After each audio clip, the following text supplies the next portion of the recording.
Let's bring in our good friend Ariel Epstein, sports betting analyst for Yahoo Sports. You know her as the prop queen. You can also see her great work on NBA TV and MLB Network as well. Ariel, what are your plans for Saturday before we get to your NBA picks? Unfortunately, my cousin decided to have a birthday party, and not like she's not like a young cousin. She's like having a party at a bar. And unfortunately, it's that night. So I said to her, "Are there any TVs?" She goes, "No." I said, "Great. Well, I'll be there an hour, and then I might have to leave and come back later." God, that's a terrible. You got to have at least one TV in the joint. I know. This is what happens, though. This is why being a girl stinks sometimes, because your friends are even related to a bunch of other people who are females who just don't care, and that's the issue. Here's the thing. I want to ask you about this because you were a sports anchor in North Carolina. How do you feel about the dynamic of UNC Duke? Who are you rooting for more, or is there a team you're rooting against? I really don't have any kind of North Carolina Duke favoritism. I hope that it's just a great game. I have a lot of friends who are in media in North Carolina who were scrambling to find a way to go cover this game because their initial plans weren't to go to the Final Four. And even if it was just one of the teams, a lot of the times local media just doesn't make the trip because they can't afford to. But what's amazing is that it's been how many years in the history of these two schools, and they've never played in March Madness, nonetheless in the Final Four. It's insane. The storylines are crazy. Can UNC end Coach K's career? Can Coach K and his team get revenge on UNC for what they did to them losing at Cameron Indoor? There's just so many amazing storylines that I just hope it's a good game and then it's not a blowout on one side.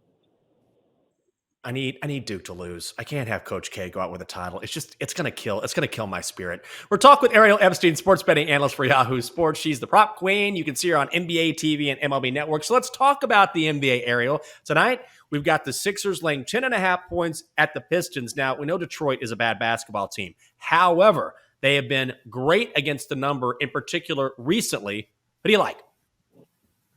I like Detroit. This is so many points for a team that's 14-4 against the spread since the All-Star break. Then you look to the Sixers. They're 7-10 ATS since the All-Star break. The Pistons have just been playing really well. I love their guard, Cade Cunningham. I just can't fade the Detroit Pistons right now because of this hot streak of covering spreads since the break. Right. And then looking at other games in the association, probably a more palatable, watchable game is probably the Bulls and the Clippers. Obviously, Paul George is back for the Clippers, but I know there are some factors in this one and some prop spots you like for the Bulls and Clippers. Yeah, the thing is for this game is if you look at the record for the Chicago Bulls when they're playing at home this year, they're covering spreads at a rate of about 67% at home. As for the Los Angeles Clippers, yes, Paul George is back. Yes, he put up 30-plus points. And yes, the Clippers just came back on the Jazz by 25-plus. The problem is when you look at the records against the spread, even with Paul George, the Clippers are 13-14 ATS. It's not that good. And Paul George, now that he's been back for the last game or two, the numbers are going to be sharper on him back with the Clippers, whereas before it was, how much playing time is there? How much do the Clippers have to get used to PG being back? The lines are a little bit hesitant in the first game or two that an All-Star's back. Now that they've proved that they could come back by 25 points against a team like Utah, the lines are going to be sharp on Paul George again. So I have no interest in taking the Clippers, and I'm going to continue to ride this hot streak for the Chicago Bulls covering spreads at home. When it comes to the props market in this one, I do like for the Chicago Bulls center Nikola Vucevic to have a big game. The Clippers have been one of the worst rebounding defenses in the NBA. They actually rank third. They allow the third most rebounds per game. And when you look back at the last 10 games the Clippers have played, centers have had a lot of success, averaging nearly 18 points per game and I think like 13 rebounds. Vucevic against teams bottom 10 in rebounds allowed has been averaging close to 20 points per game and 12 rebounds. So I'm going to look at his points plus rebounds prop tonight. Elsewhere, we had the Cavs on the back end of a back-to-back visiting the Hawks. But the Hawks are also on the back end of a back-to-back. Atlanta laying 5.5 points at home. What are you looking at in this game? I'm looking at the Cavs point guard, Darius Garland. He's been playing so well since the start of March. He's averaging 25 points per game, and Atlanta's really struggled. They're bottom 10 in points allowed, bottom 10 in assists allowed. And because the Hawks have been struggling defensively, I look back at who they've been struggling against, which position. It's been the point guard position. Point guards are averaging somewhere around 22 points per game against Atlanta and close to 8 or 9 assists per game. So go look at those points plus assists or just one of those categories on Darius Garland, depending on the numbers when they come out. All right, so another game on the schedule is Lakers Jazz. I have zero interest in watching or betting on this game. It's a big spread. I don't want to watch the Lakers without LeBron, but you have an angle here that might be profitable. Yeah, I mean, I'm just looking at the storyline of, like I mentioned before, where the Utah Jazz were just they just lost to the Clippers terribly. I mean, they were up by 25 and they completely blew the game. And I saw all the press conferences afterwards where the press conferences were all about how Donovan Mitchell was really mad. It's the same old story, et cetera, et cetera.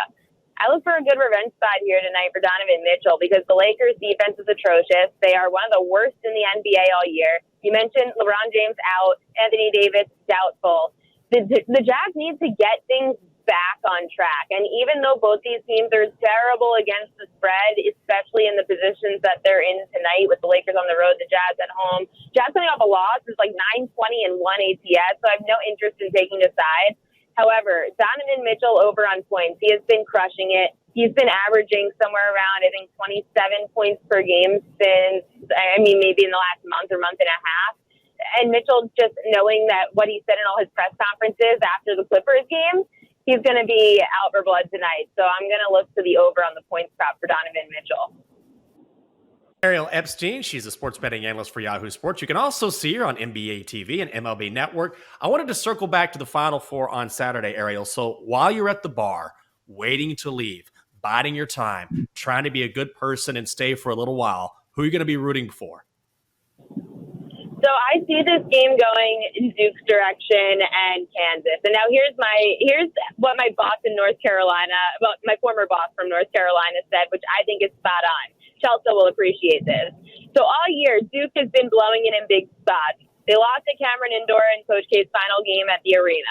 They go to the ACC championship game. They lose in the ACC championship game. What's going to happen? They're going to avenge their loss to North Carolina. They're going to make it into the championship game in NCAA Tournament. Coach K gets to say that he played the entire season as far as he could go. And then the Duke Blue Devils lose to the 1 seed Kansas. Kansas is the only 1 seed left, and the 1 seeds are hitting at 64% for winning the NCAA Tournament historically. So I see Kansas beating Duke in the championship game. You can catch her great work on Yahoo Sports. She's the prop queen, and also check her out on NBA TV and MLB Network as well. It is our good friend Ariel Epstein. Ariel, we appreciate the insight and have a good time this weekend. Thank you. Good luck this weekend. Thank you. Well, guys, don't forget. Go ahead and do the promo. No, Chelsea, forget the promo. What do you have to say? Promos, I can read those at any time. What were you going to say? I was just going to brag on Ariel for a quick second, if I may, because I forgot to remind her that she was coming on the show today. So I texted her at 5:30 this morning. And, I was like, all right, so she's not up, but maybe she'll see this when she's awake. She immediately texts back and says, oh, well, I'm on my way back from North Carolina. I'm flying back to New York. So she was either at the airport or sitting in a seat. And my goodness, we talk about hard workers in the business. She's got to be top 5 for me. So quick pat on the back to my friend Ariel. Oh, man, when we talk about bottom 5 workers in this business, that's where I am. I'm at the bottom. I wake up. You and the donkey. Me and the donkey. I let people like Ariel and you do the work, and then I coast off that. I listen to her answers, and I'm like, that sounds like a good play to me. Maybe I'll do that. Yeah, I'm definitely bottom 5. But you're right. Every time I see Ariel, and she is all over the place, by the way. If I fire up the old internet, I look on Twitter, everywhere I look, Ariel's all over the place. So you're right about that. It sounded like she was actually on a plane. She might have been. Yeah. I would love to see the looks on other people's faces around her if she was sitting in an airline seat waiting for the plane to take off. It would blow my mind. I would say, oh my God, you really know what you're talking about because she is super, super sharp. Let's go back to the NCAA tournament for a moment before we head to break here. And What is your game? Have you locked in your bets? Because I have to say, I'm going on Cheddar TV today at 4:30 in the East, and I'm going to give my predictions for the Final Four. And I got to say, I gave him my answers yesterday, and the more I listen, the more I keep flip flopping. I cannot get a read, particularly in this Kansas Villanova game. At first, I was Wildcats, then I was Jayhawks. Now I'm back to Nova because Joe G, but Joe G's in Philly. Of course, he's going to be on Nova. And then Ariel likes Kansas. I keep flip flopping. You can justify either side. Have you locked in your picks yet? I haven't, but I'm also going on another show today, so I got to get it going. I think I will maybe put something on a first half under in the Kansas and Villanova game, just Okay. because the absence of Justin Moore, and also we talk about the new venues and the long layoff. I think that lends itself to defense, and you don't play that trend alone. I think you've got to, parlay it with a game that you think is probably a solid play for the under as well, because pace has something to do with it as well. And Villanova plays at a snail's pace. So I think that game probably lends itself more to the under as opposed to Carolina Duke. Okay, let me ask you this then. When you look at full game overs, and this is a trend that we talked about yesterday, that if the total is 130 or higher since, what is it, 2001, that the over hits 64% of the time, or it's back from 1990, or 1999, I should say, a trend that goes back more than 2 decades, that the over hits around 64% of the time when the total is above 130. And we're seeing a total of at least 130 in each game. Does that make you lean over when you're talking about full game? I think all the trends are saying take the over in the Carolina Duke game, but Yeah. here's the problem I'm running into. The books have this information as well. And I think there's no way I'm playing an under in Carolina Duke, just because you see how dynamic these offenses have been throughout the course of the tournament. Duke shooting over 55% for the tournament. And also Carolina scored 94 points last time on Duke. So I think there's no way I'm playing an under, but the only thing that would take me off that over is because it is so high. It's 151.5. And also we are talking about a change of venue.